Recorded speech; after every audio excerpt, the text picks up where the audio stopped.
Okay, we're doing chapter 37. I haven't got anything ready. Musketeers 337. There we go. By the time books. Three Musketeers. Open. Okay.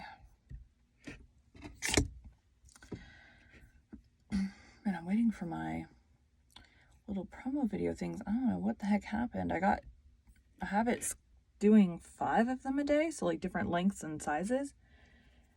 For whatever reason, this morning I only got 2 of, it's either 5 or 6, but I only got 2 of them. Usually I get them all at the same time, so I don't know what happened. Welcome to Bite at a Time Books, where we read you your favorite classics one bite at a time. My name is Bree Carlisle, and I love to read, and wanted to share my passion with listeners like you. If you want to follow us on social media or check out our website, all those links are down in the show notes. Today we'll be continuing The Three Musketeers by Alexandre Dumas. I like the new. I haven't really typed up the show notes part of it, but I like the new shorter. Boop. So it's like half the length of what it usually is.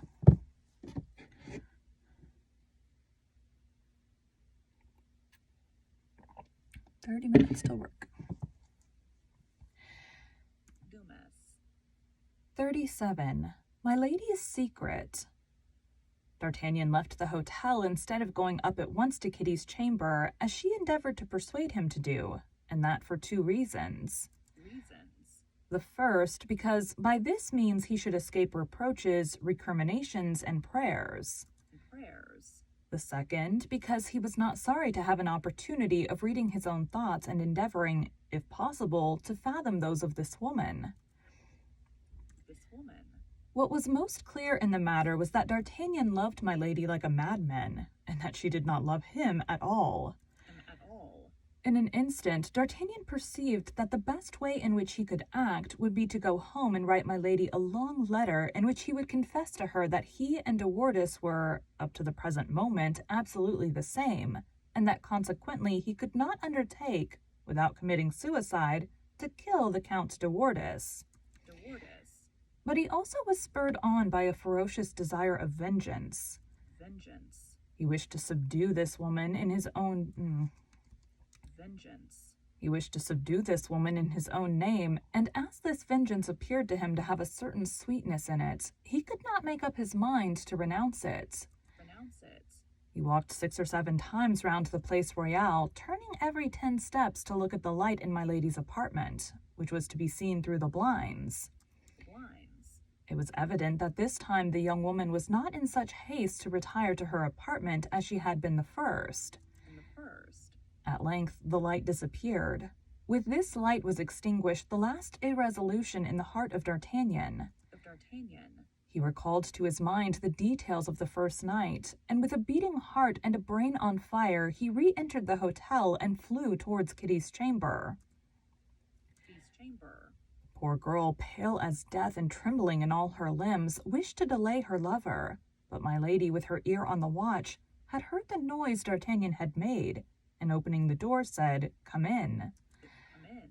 All this was of such incredible immodesty, of such monstrous effrontery, that D'Artagnan could scarcely believe what he saw or what he heard.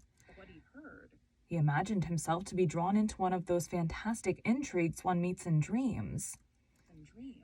He, however, darted not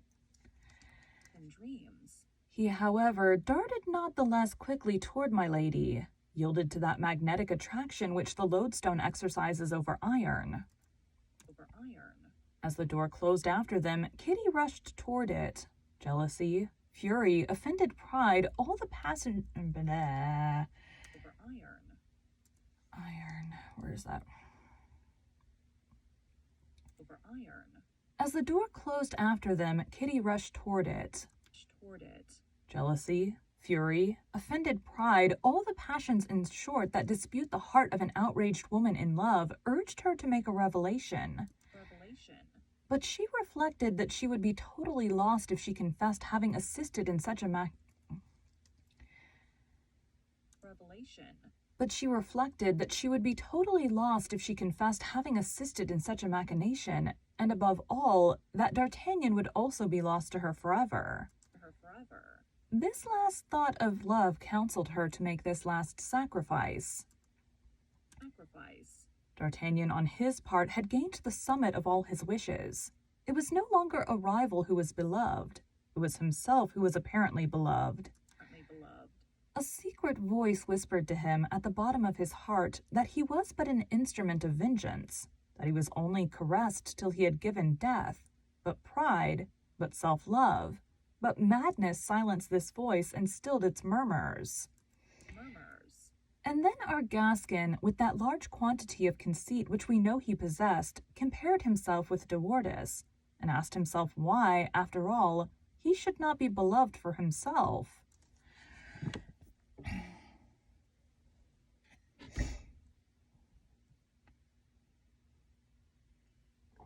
I have a feeling most of the rest of these chapters are short because I'm like more than halfway and there's still like 30 chapters to go. He was absorbed entirely by the sensations of the moment. My lady was no longer for him that woman of fatal intentions who had for a moment terrified him. She was an ardent, passionate mistress, abandoning herself to love which she also seemed to feel. 2 hours thus glided away.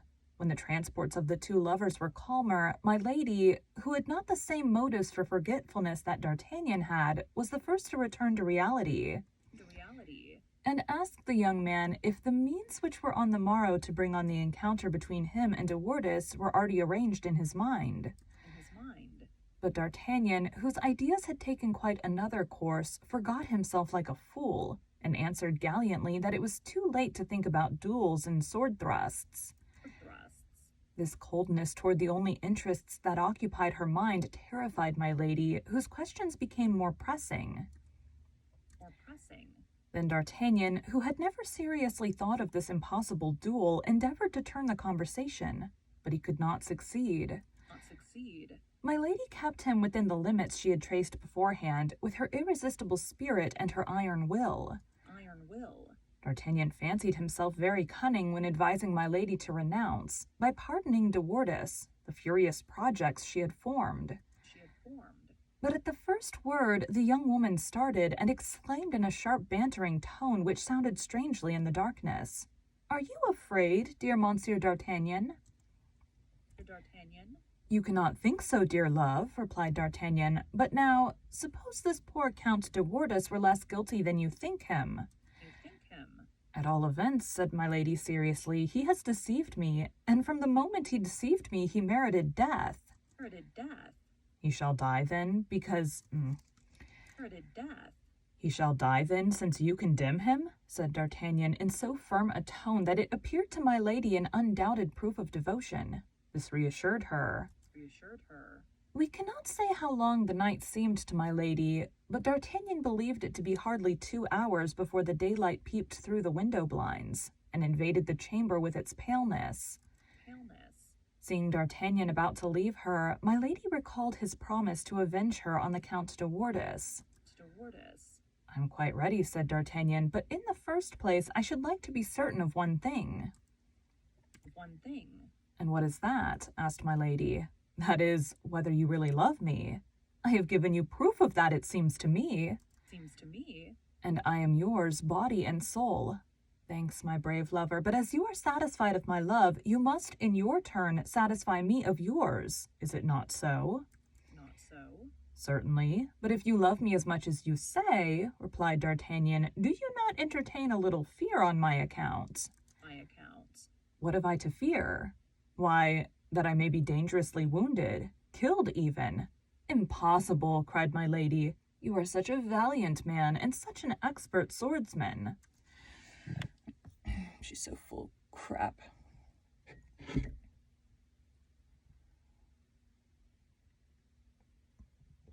27 minutes to go till work. I don't know how long this chapter is.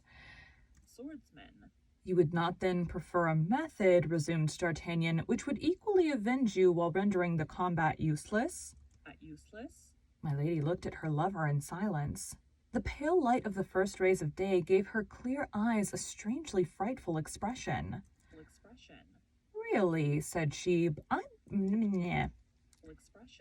Really, said she, I believe you now begin to hesitate.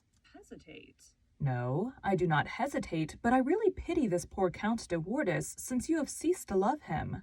I think that a man must be so severely punished by the loss of your love that he stands in need of no other chastisement. Who told you that I loved him? Asked my lady sharply. At least, I am now at liberty to believe without too much fatuity that you love another, said the young man in a caressing tone. And I repeat that I am really interested for the Count. You? Asked my lady. Yes, I. And why you? Because I alone know. What? That he is far from being, or rather having been, so guilty toward you as he appears. Indeed, said my lady in an anxious tone. Explain yourself, for I really cannot tell what you mean. And she looked at D'Artagnan, who embraced her tenderly with eyes which seemed to burn themselves away. Yes, I am a man of honor, said D'Artagnan, determined to come to an end. And since your love is mine, and I am satisfied, I possess it. For I do possess it, do I not? Entirely. Go on. Well, I feel as if transformed. A confession weighs on my mind. A confession? If I had the least doubt of your love, I would not make it. But you love me, my beautiful mistress, do you not? Without doubt. Then if through excess of love I have rendered myself culpable toward you, you will pardon me? Perhaps. D'Artagnan tried with his sweetest smile to touch his lips to my lady's, but she evaded him. This confession, said she, growing paler. What is this confession? You gave de Wardes a meeting on Thursday last in this very room, did you not? No, it is not true, said my lady, in a tone of voice, Did you not? No, it is not true, said my lady, in a tone of voice so firm, and with a countenance so unchanged, that if D'Artagnan had not been in such perfect possession of the fact, he would have doubted. Do not lie, my angel, said D'Artagnan, smiling. That would be useless.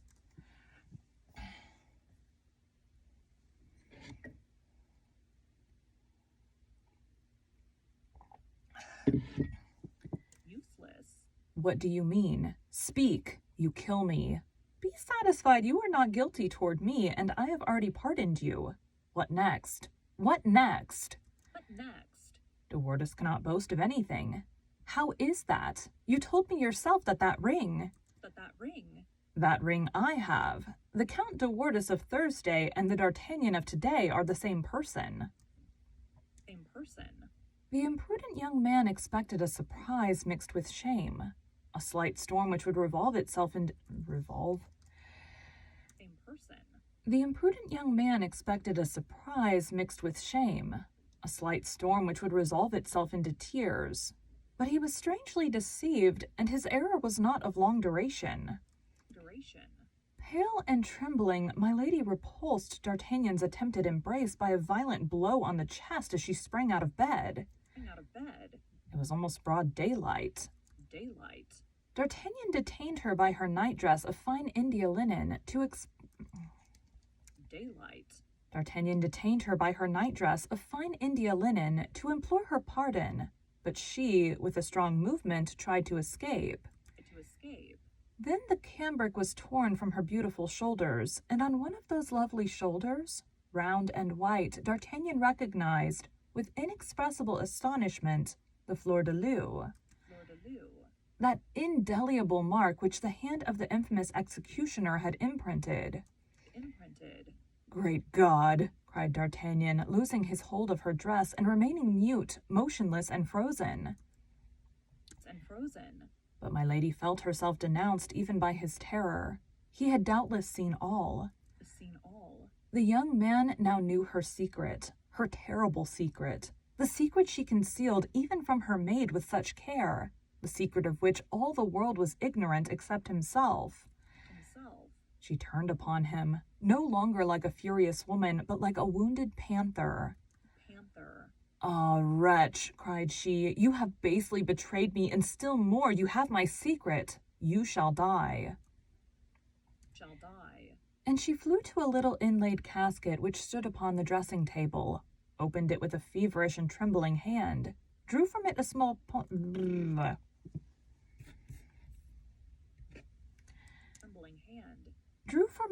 poniard with a golden haft and a sharp thin blade, and then threw herself with a bound upon D'Artagnan. Although the young man was brave, as we know, he was terrified at that wild countenance, those terribly dilated pupils, those pale cheeks, and those bleeding lips. He recoiled to the other side of the room as he would have done from a serpent which was crawling toward him, and his sword coming in contact with his nervous hand, he drew it almost unconsciously from the scabbard. But without taking any heed of the sword, Milady endeavored to get near enough to him to stab him, and did not stop till she felt the sharp point at her throat. She then tried to seize the sword with her hands, but D'Artagnan kept it free from her grasp, and presenting the point, sometimes at her eyes, sometimes at her breast, compelled her to glide behind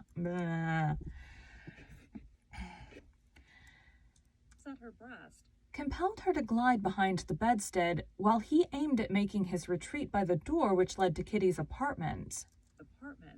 Milady during this time continued to strike at him with horrible fury, screaming in a formidable way. There's the end of it. Hold on. As all this, however, bore some resemblance to a duel, D'Artagnan began to recover himself little by little. "Well, beautiful lady, very well," said he, "but pardieu, if you don't calm yourself, I will design a second fleur-de-lis upon one of those pretty cheeks." "Scoundrel, infamous scoundrel," howled Milady. But D'Artagnan, still keeping on the defensive, drew near to Kitty's door. At the noise they made, she in overturning the furniture in her efforts to get at him, he in screening himself behind the furniture to keep out of her reach, Kitty opened the door. D'Artagnan, who had unceasingly maneuvered to gain this point, was not at more than 3 paces from it. With one spring, he flew from the chamber of Milady into that of the maid, and quick as lightning he slammed to the door and placed all his weight against it, while Kitty pushed the bolts. Then Milady attempted to tear down the door case with a strength apparently above that of a woman, but finding she could not accomplish this, she in her fury stabbed at the door.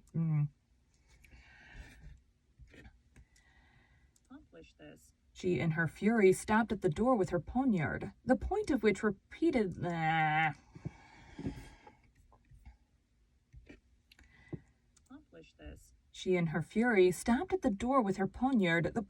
repeatedly glittered through the wood. Every blow was accompanied with terrible imprecations.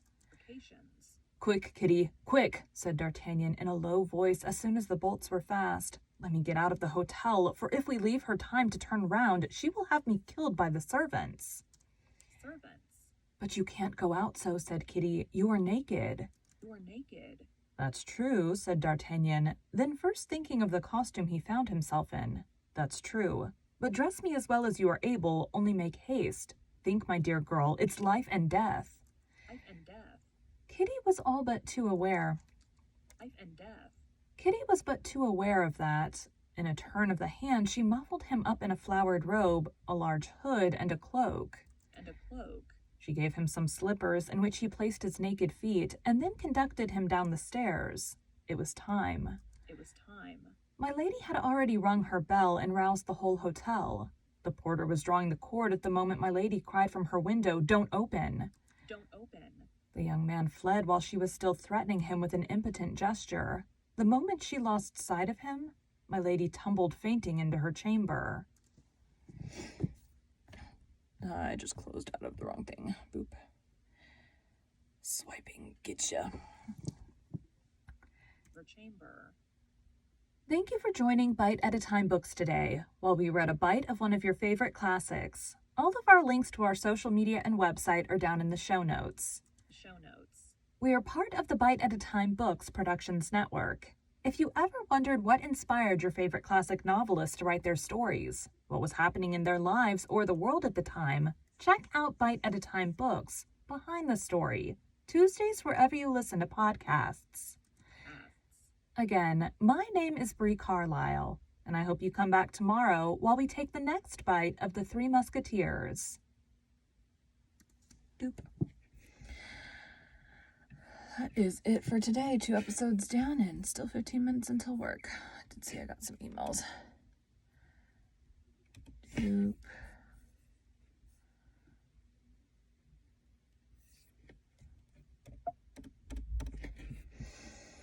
All right, that's all we got for today. Thanks, guys.